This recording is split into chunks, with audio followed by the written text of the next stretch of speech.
ناظرین، 12 اکتوبر کے دن پرویز مشرف نے آئین معطل کر کے اس وقت کے وزیر اعظم نواز شریف اور ان کے بھائی شہباز شریف کو کابینہ کے دیگر اراکین سمیت گرفتار کر لیا۔ مگر حالات یہاں تک کیسے پہنچے، وہ کیا وجوہات تھیں جن کی وجہ سے فوج نے اقتدار پر قبضہ کیا؟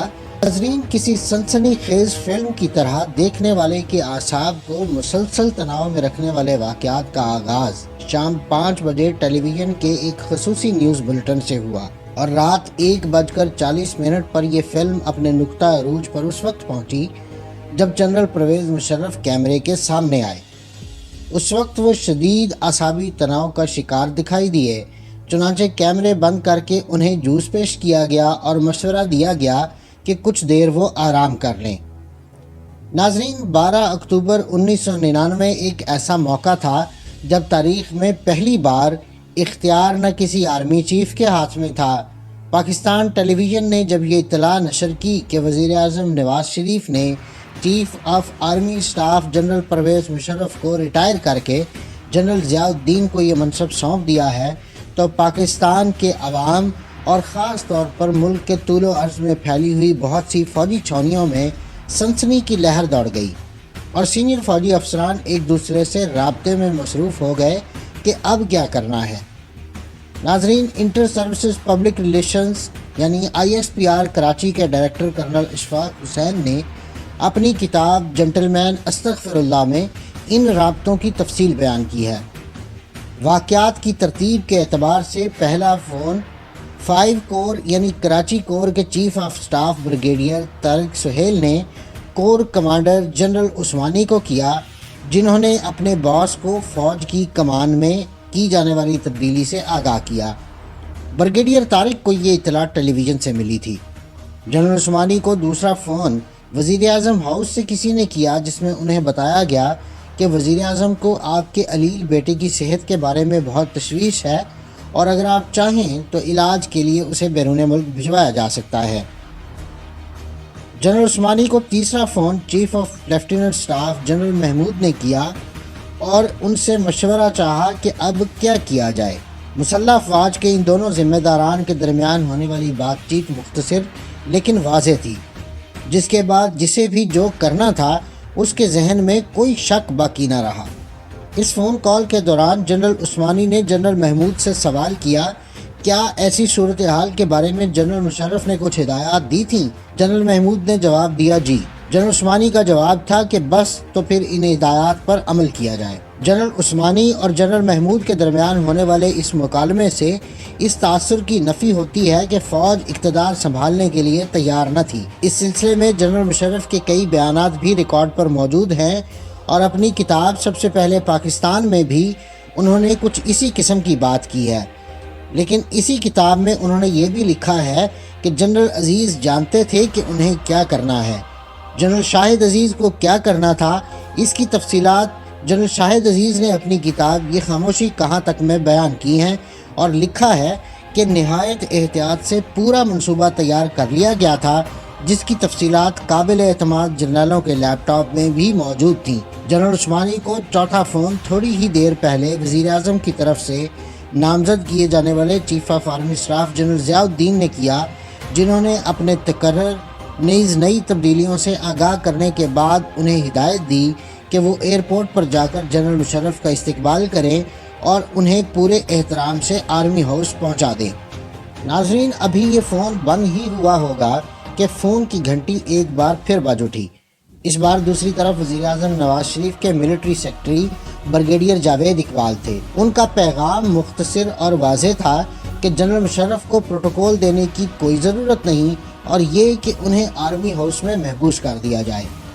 اوپر تلے ہونے والے ان رابطوں سے یہ تو واضح ہو گیا کہ آنے والے چند گھنٹوں میں جو کچھ بھی ہونا ہے، جنرل عثمانی کا کردار اس میں اہم ہے، لیکن ایک ہی وقت میں متضاد اطلاعات، ہدایات اور خواہشات کے ہجوم میں خود جنرل عثمانی کے ذہن میں اس وقت کیا ہلچل مچ رہی ہوگی، اس کا ذکر کتاب میں نہیں ملتا۔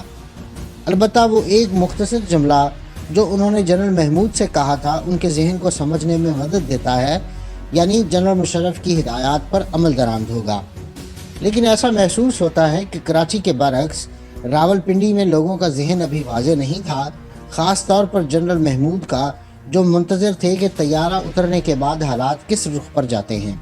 یہی وجہ رہی ہوگی کہ جب جنرل عثمانی نے جنرل محمود سے سوال کیا کہ انہوں نے اپنی طرف کیا اقدامات کیے ہیں، تو انہوں نے نفی میں جواب دیا، لیکن جب انہیں یقین آ گیا کہ جنرل عثمانی مکمل طور پر جنرل مشرف کے ساتھ ہیں اور حرکت میں آ چکے ہیں، تو وہ بھی متحرک ہو گئے۔ اسی دوران نواز شریف کی طرف سے متعین کیے گئے نئے army chief general Zia Uddin but نے جنرل مظفر عثمانی کو فون کر کے ہدایت کی کہ وہ ایئرپورٹ پر جا کر جنرل مشرف کا استقبال کریں اور انہیں پورے احترام سے آرمی ہاؤس پہنچا دیں۔ راولپنڈی اور کراچی کے درمیان رابطوں کے دوران ہی جنرل عثمانی ایئرپورٹ پہنچ گئے۔ آئی جی سندھ رانا مقبول اور ڈپٹی انسپیکٹر جنرل پولیس اکبر ارائیں وہاں پہلے ہی موجود تھے۔ ناظرین، یہ رانا مقبول وہی ہیں جو مسلم لیگ نون کی طرف سے سینیٹر ہیں، اور اس وقت بھی ان کی شہرت یہی تھی کہ وہ نواز شریف کے پسندیدہ افسران میں سے ہیں۔ ان کی یہ کوشش تھی کہ پولیس ایئرپورٹ کو اپنے قبضے میں لے کر نواز شریف کی ہدایات پر عمل کرے، اگرچہ رانا مقبول نے ہمیشہ ایسی کسی خواہش یا کوشش سے انکار کیا ہے۔ ماتحت افسران کی طرف سے خاطر خواہ تعاون نہ ملنے پر رانا مقبول موقع سے ہٹ گئے، جنہیں بعد ازاں فوج نے حراست میں لے لیا اور ان پر کیس چلا کر سزا بھی دی گئی، مگر اس دن ایئرپورٹ پر فوج منظم انداز میں سب انتظامات سنبھال چکی تھی۔ ایئر ٹریفک کنٹرولر کو ہدایت کی گئی تھی کہ وہ جہاز کو نواب شاہ کی طرف موڑ دیں، جہاں اترنے پر جنرل مشرف کو حراست میں لیا جانا تھا، مگر کراچی ایئرپورٹ پر موجود جنرل عثمانی نے جہاز کے عملے سے رابطہ کر کے انہیں کراچی پہنچنے کے لیے کہا۔ جہاز لینڈ ہوا تو یہ جنرل مشرف ہی تھے جو سب سے پہلے باہر آئے۔ جنرل عثمانی اور 2-3 دیگر مسلح افسروں نے سلوٹ کر کے ان کا خیر مقدم کیا، لیکن جنرل مشرف اس کے باوجود پورے اعتماد نہیں تھے۔ کچھ سوچ کر انہوں نے جنرل عثمانی سے سوال کیا کہ جہاز میں ان کی اہلیہ بھی موجود ہیں، کیا وہ طیارے سے باہر آ سکتی ہیں؟ جنرل عثمانی کا جواب ہاں میں تھا۔ اس کے بعد انہوں نے اپنے سٹاف میجر ظفر کو ہدایت کی کہ وہ بیگم صاحبہ کو طیارے سے باہر لائیں۔ اس کے بعد وہ انہیں باہر لائے اور انہیں ان کی گاڑی پر سوار کرا دیا۔ گاڑی پر چیف آف آرمی سٹاف کا جھنڈا لہرا رہا تھا۔ کور ہیڈ کوارٹر پہنچنے تک جنرل مشرف اپنے ذہن میں بہت سے فیصلے کر چکے تھے، چنانچہ انہوں نے وہاں پہنچتے ہی ہدایت کی کہ ان کا خطاب نشر کرنے کے انتظامات کیے جائیں، اور اس مقصد کے لیے ISPR کی مقامی قیادت یعنی کرنل اشفاق حسین کی تلاش شروع ہوئی۔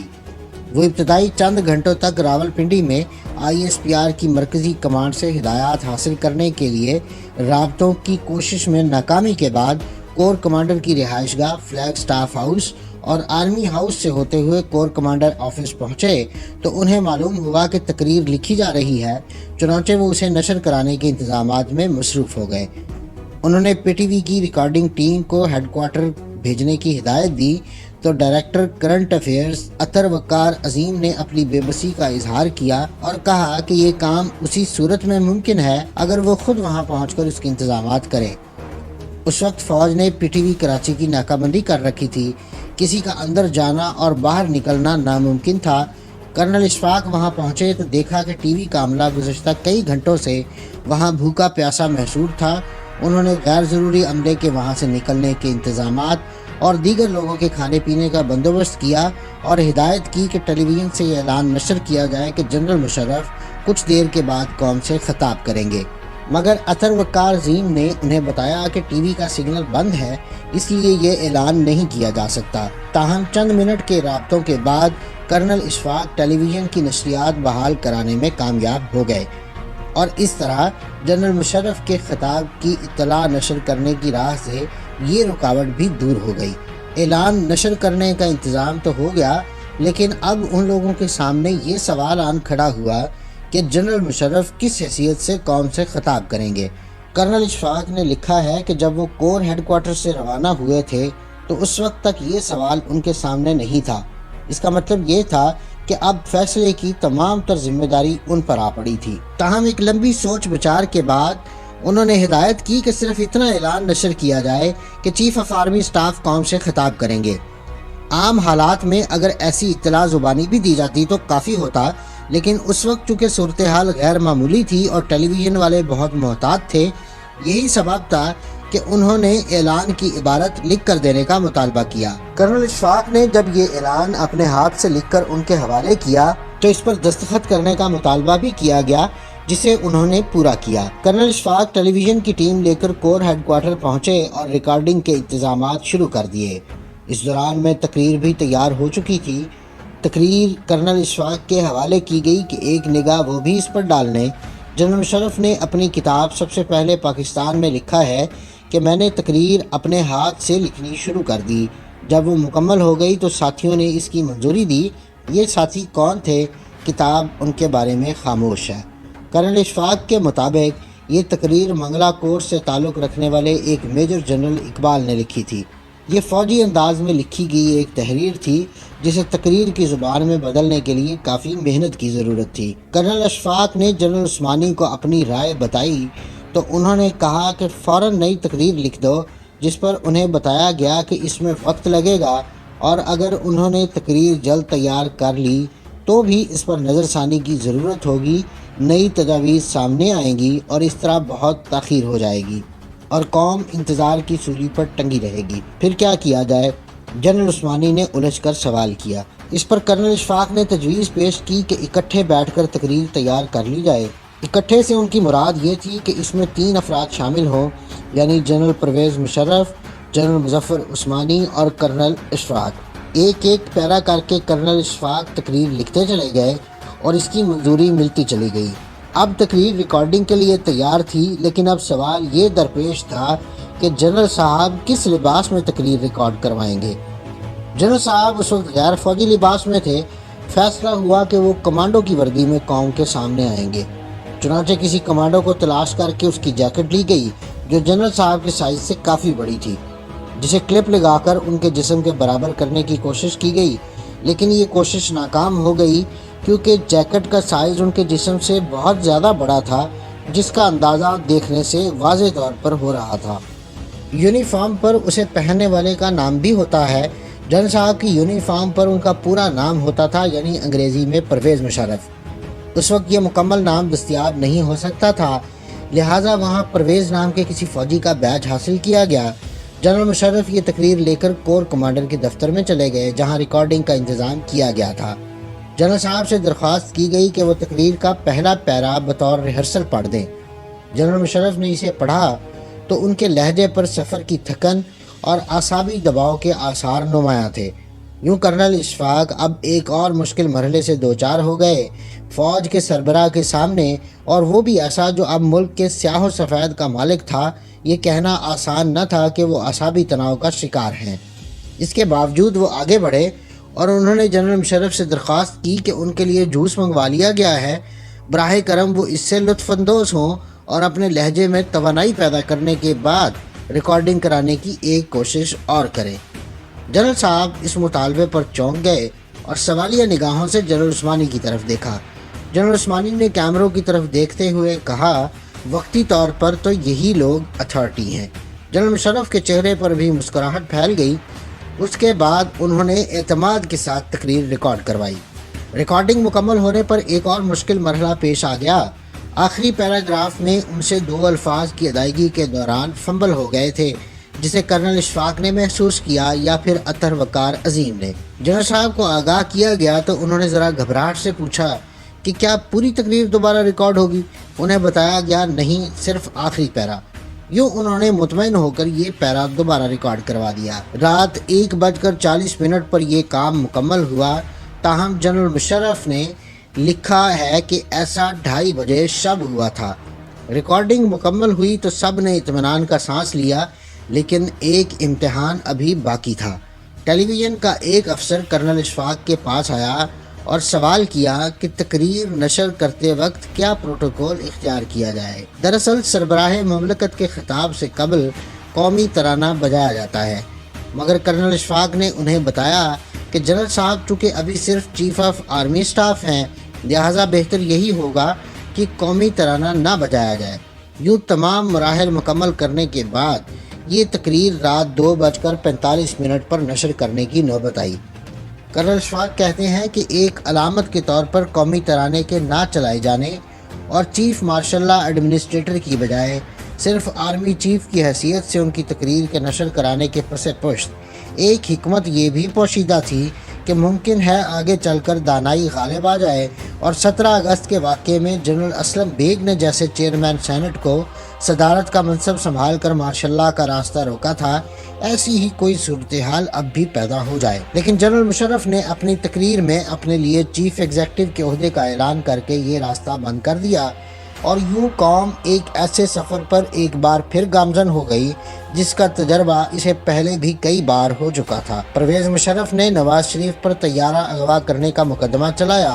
نواز شریف اڈیالہ جیل میں 13 ماہ قید رہنے کے بعد سعودی عرب چلے گئے۔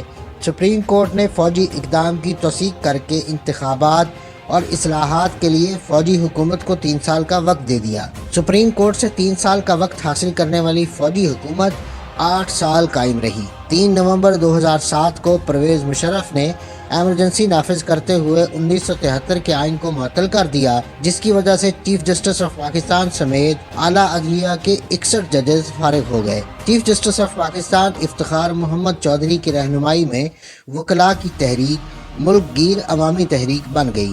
28 نومبر 2007 کو پرویز مشرف سیاست سے ریٹائر ہوئے اور فوج کی کمان جنرل اشفاق پرویز کیانی کو سونپ دی۔ 29 نومبر 2007 کو ریٹائرڈ جنرل پرویز مشرف نے عوامی صدر کے عہدے کا حلف اٹھایا۔